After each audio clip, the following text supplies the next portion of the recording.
Question है, यदि A अनुपात B बराबर 3/5 है, C अनुपात B बराबर 3/2 है। यहाँ देखिए, यहाँ ध्यान रखने लायक ये है, यहाँ C अनुपात D नहीं है, C अनुपात B है, ठीक है, 3/2 है। और यहाँ पे C अनुपात D 5/6 है।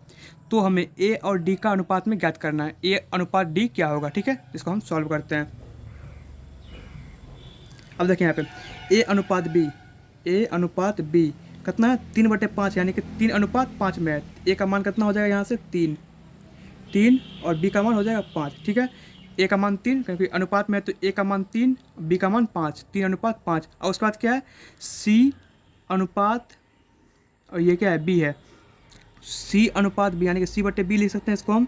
और यहाँ पे 3/2 लिख सकते हैं, इस टाइप से हम इसको लिख सकते हैं। और C/D, इसको हम C/D लिख सकते हैं, और 5/6 लिख सकते हैं। इतना हम कर सकते हैं इसको, ठीक है। अब यहाँ पे C का मान 3 है, B का मान 2 है। यहाँ पे C का मान 5 है और D का मान 6 है। इसको हम A अनुपात B 3, 5, ठीक है। हम यहाँ पे B अनुपात C कर लेते हैं। यहाँ पे C/B दिया है, यानी कि C अनुपात B दिया, हम इसको B अनुपात C कर लेते हैं। उससे कोई दिक्कत है, हम इतना कर सकते हैं। तो बताइए, यहाँ पे B का मान क्या आ जाएगा, 2, B का मान आ जाएगा 2, और यहाँ पे C का मान आ जाएगा 3। B का मान आ गया 2 और C का मान आ गया 3। अब यहाँ पे C है, तो यहाँ पर भी हम C अनुपात D लेंगे, C अनुपात D, क्योंकि हम यहाँ पे इसको एक मिला के चल रहे हैं कि यहाँ पे A अनुपात B, अगर B पे यहाँ खत्म हुआ तो B से यहाँ स्टार्ट हो जाए, अगर C पे खत्म हुआ तो C से यहाँ स्टार्ट हो जाए, ठीक है। ये हम चल रहे हैं मिला के। अब यहाँ पे C का मान कितना है, यहाँ पे 5 है, और यहाँ पे D का मान कितना है, 6 है। यह अनुपात है हमारे पास है। अब देखिए यहाँ पे जो इसमें देखिए A अनुपात B और B अनुपात C, इसमें कॉमन क्या है, कॉमन है हमारे पास B, दोनों में B है। तो हम यहाँ पे कोशिश करेंगे कि B इक्वल हो जाए मेरा, जितना B यहाँ पे होगा उतना ही B यहाँ पे हो जाए।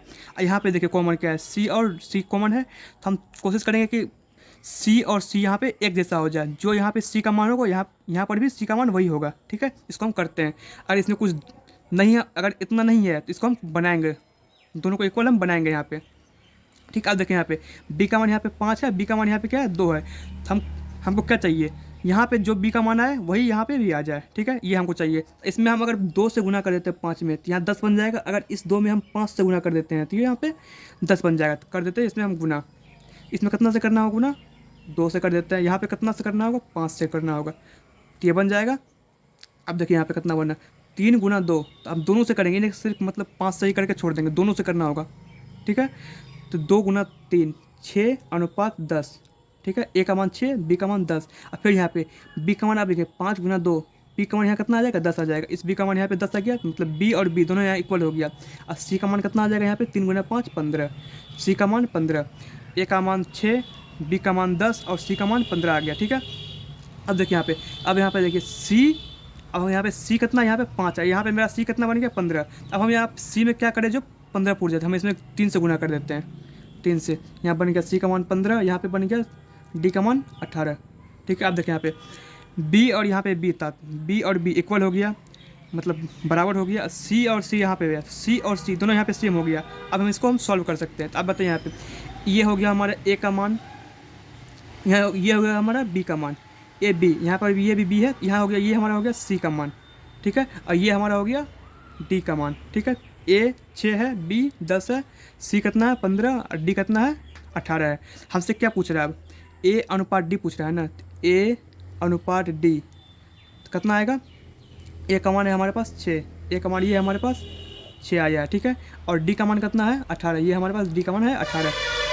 इसको आप सॉल्व कर देते हैं, जिससे कटेगा। अगर 6 से एक बार में कट गया, ये 6 से कटेगा 3 बार में, तो हमारे पास A अनुपात D कितना आ गया, 1:3।